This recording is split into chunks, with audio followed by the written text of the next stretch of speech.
Hi అండి. Mister Arian husband part 24.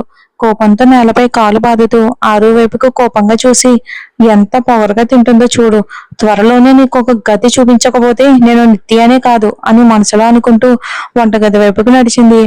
ఇక భోజనం ముగించుకున్న ఆరు, అయ్యో, అత్తయ్య ఎందుకు అలా చెప్పారు? అన్ని పనులు పూర్తి చేసి గదికి వెళ్ళుండొచ్చు. అప్పటికే ఆయన నిద్రపోయేవారు. ఇప్పుడు ఆయనను ఎలా ఎదుర్కోవాలి అని ఆలోచిస్తూ నెమ్మదిగా పైకి వెళ్ళింది. గది తలుపు దగ్గరకు వచ్చినా లోపలికి వెళ్ళడానికి ఆమె కాళ్ళు సహకరించడం లేదు. గొంతు ఎండిపోయినట్టు అనిపించింది. నుదుటిపై చేరిన చెమట బొట్లను చీర కొంగుతో తుడుచుకుంటూ నెమ్మదిగా తలుపు తెరిచి లోపలికి వెళ్ళింది. అక్కడ అర్జున్ కనిపించలేదు. చుట్టూ చూసిన ఆమెకు బాల్కనీ వైపు నుండి వస్తున్న పొగ కనిపించడంతో అర్జున్ అక్కడే ఉన్నాడని అర్థమైంది. అమ్మయ్య అంటూ గుండెల మీద చెయ్యి వేసుకుని ఊపిరి పీల్చుకుంది. ఆయన లోపలికి వచ్చేలోపు నేను పడుకోవాలి అనుకుని ఇక బట్టలు తీసుకుని ఇంకా వాష్రూమ్కి వెళ్ళి బయటకు వచ్చి మంచం ఒక చివరలో ముఖం మొత్తం బెడ్షీట్తో కప్పేసుకుని పడుకుంది మన ఆరు. సిగరెట్ తాగి లోపలికి వచ్చిన అర్జున్ కు ముఖం కూడా కనిపించకుండా బెడ్షీట్ లో పూర్తిగా కప్పుకుని పడుకున్న ఆరు కనిపించింది. ఆమెకి ఇంకా నిద్ర రాలేదని అతనికి అర్థమయ్యింది.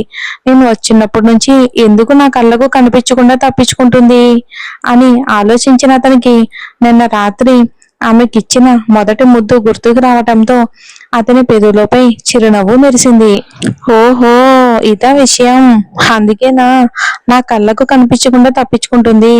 సరే సరే, ఎంతకాలం ఇలా నన్ను తప్పించుకుంటుందో చూద్దాం అని మనసులో నవ్వుకున్నాడు. ఇంకా లైట్లు ఆఫ్ చేసి ఆమె పక్కనే వచ్చి పడుకున్నాడు. ఉదయం చాలా తొందరగా లేచిన అర్జున్ కు ఇక ఆ రోజు పనులు ఎక్కువగా ఉండటంతో పడుకున్న వెంటనే గాఢ నిద్రలోకి జారిపోయాడు. ముఖం మొత్తం బెడ్షీట్ తో కప్పుకున్న ఆరోహికి అతని శ్వాస నెమ్మదిగా గాఢంగా వినిపించడంతో అతను నిద్రపోయాడని అర్థమైంది.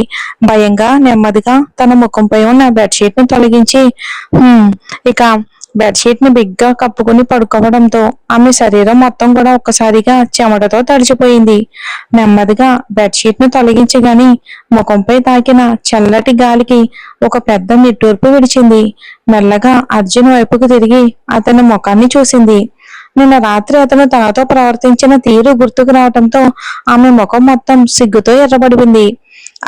అతనికి దగ్గరగా మెల్లగా జారుకుని నుదుటిపై పడిన జుట్టును వెనక్కి సవరించాలని అనిపించింది.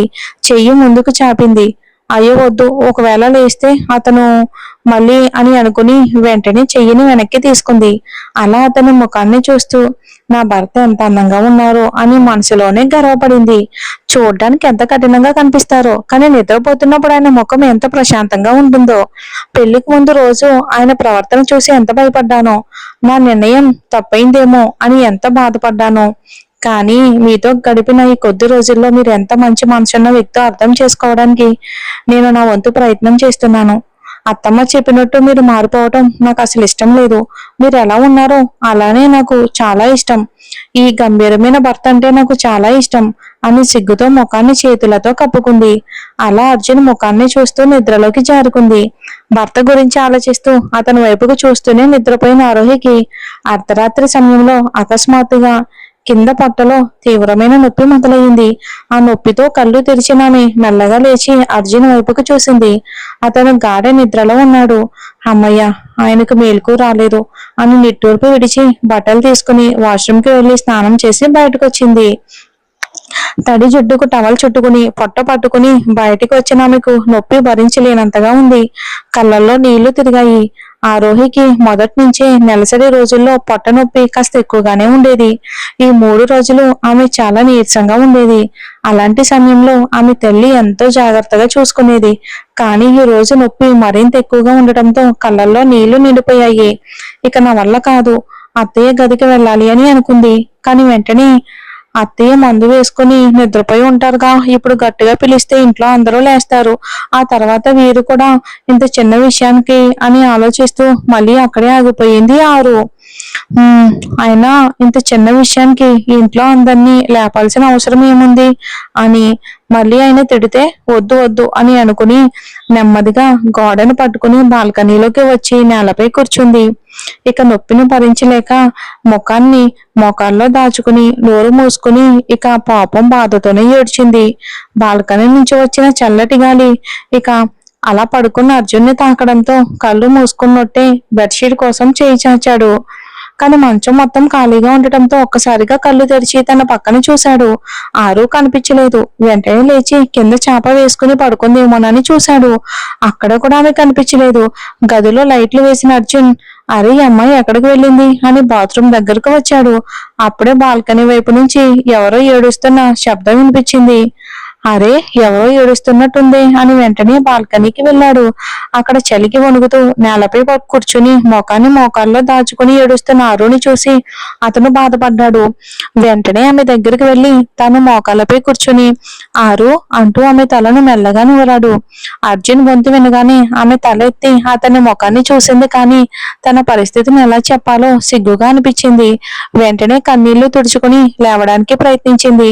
కానీ ఒక్కసారిగా పొట్టలో భరించలేని నొప్పి రావడంతో పొట్ట పట్టుకుని అమ్మా అంటూ గట్టిగా అరిచింది. అది చూసి అర్జున్ గబాలున లేచి ఆమె భుజాన్ని పట్టుకుని ఏమైంది నీకు, ఎందుకు ఇంతగా ఏడుస్తున్నావు అని బాధగా అడిగాడు అర్జున్. అతని ముఖం వైపు చూడ్డానికి ఆమెకు సిగ్గేసి ఏమీ లేదు, మీరు మీరు వెళ్ళి పడుకోండి అని చెప్పబోతూ ఉండగా ఇక నొప్పి నీరసంతో కింద పడిపోవడానికి ప్రయత్నించింది. వెంటనే అర్జున్ ఆమెను పడిపోకుండా తన చేతుల్లోకి ఎత్తుకుని గదిలోకి తీసుకొచ్చి మంచంపై కూర్చోబెట్టాడు. ఆమె ముఖాన్ని తన అరచేతుల్లోకి తీసుకుని చూడు, నేను నిన్ను ఏమీ అనను, నీకేమవుతుంది అనేది ఎలాంటి సంకోచం లేకుండా నాకు చెప్పు అని అన్నాడు. అతని మాటలు విన్న ఆరోహి కళ్ళల్లో మళ్ళీ నీళ్లు నిండిపోయాయి. అతని గుండెలపై ముఖం ఆనించి అతని చొక్కాను పట్టుకుని నాకు చాలా పొట్ట నొప్పిగా ఉంది, భరించలేకపోతున్నాను, నాకు మా అమ్మ కావాలి, ప్లీజ్ నన్ను మా ఇంటికి తీసుకెళ్ళండి అంటూ గట్టి గట్టిగా ఏడ్చేసింది ఆరు. ఆమె బాధ ఏంటో అర్జున్కి వెంటనే అర్థమైంది. నెమ్మదిగా ఆమెను తన నుంచి దూరం చేసి కన్నీళ్లు తుడిచి వెనక దిండు పెట్టి ఆనించి కూర్చోబెట్టాడు. ఇక్కడే ఉండు, నేను ఇప్పుడే వస్తాను అని చెప్పి తొందరగా బయటికి వెళ్ళాడు. కిందకి దిగిన అర్జున్ తలుపు తెరిచి బయటికి వచ్చాడు. అక్కడ శరత్ చేతిలో ఉన్న ఐస్ క్రీమ్ బాక్స్ తీసుకున్నాడు. అతనికి ఒక థ్యాంక్స్ కూడా చెప్పకుండా వెంటనే తలుపు మూసేసి పైకి పరిగెత్తాడు. కడుపు నొప్పిని భరించలేక బోర్లా పడుకొని ఉన్న ఆరోహి దగ్గరకు వెళ్లి ఆమె పక్కనే కూర్చున్నాడు. తీసుకో తిను అని కొంచెం గట్టిగానే అన్నాడు. ఆరోహి మాత్రం అతనేదో కషాయం చేసి తీసుకొచ్చి ఉంటాడని అనుకుంది.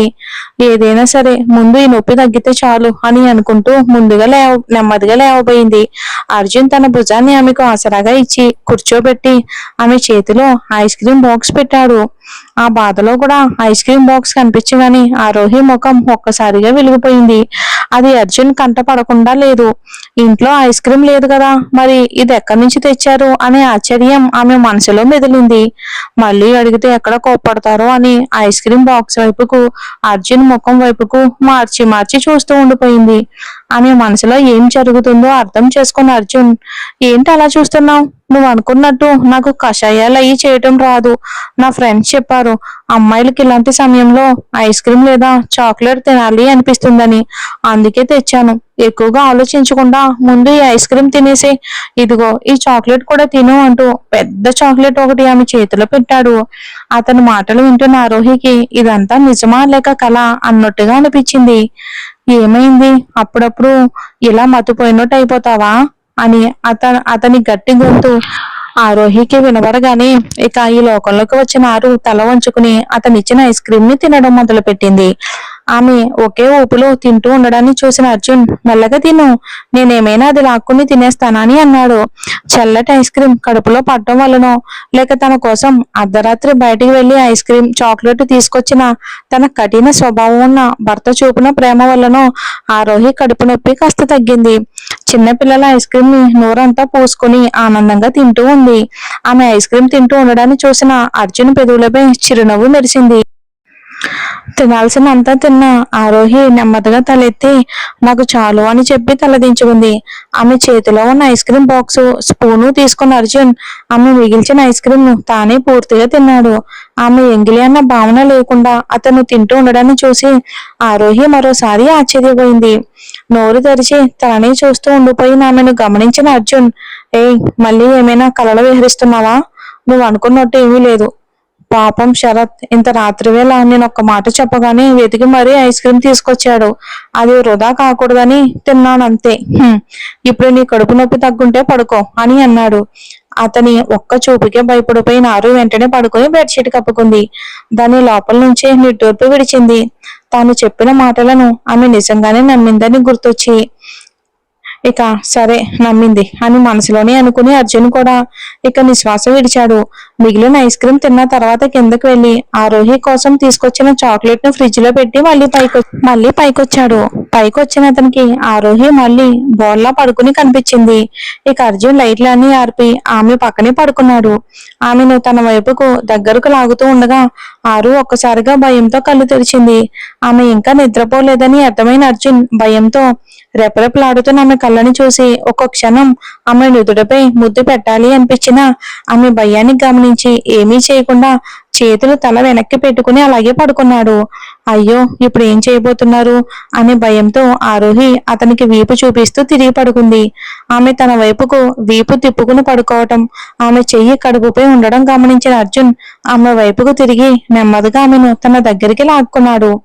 అతని ఖాళీ గుండెకి ఆమె వీపు తగలగానే అతని శరీరంలోని వెచ్చదనం తాకి ఆమె కడుపు నొప్పి కాస్త తగ్గినట్టు అనిపించింది.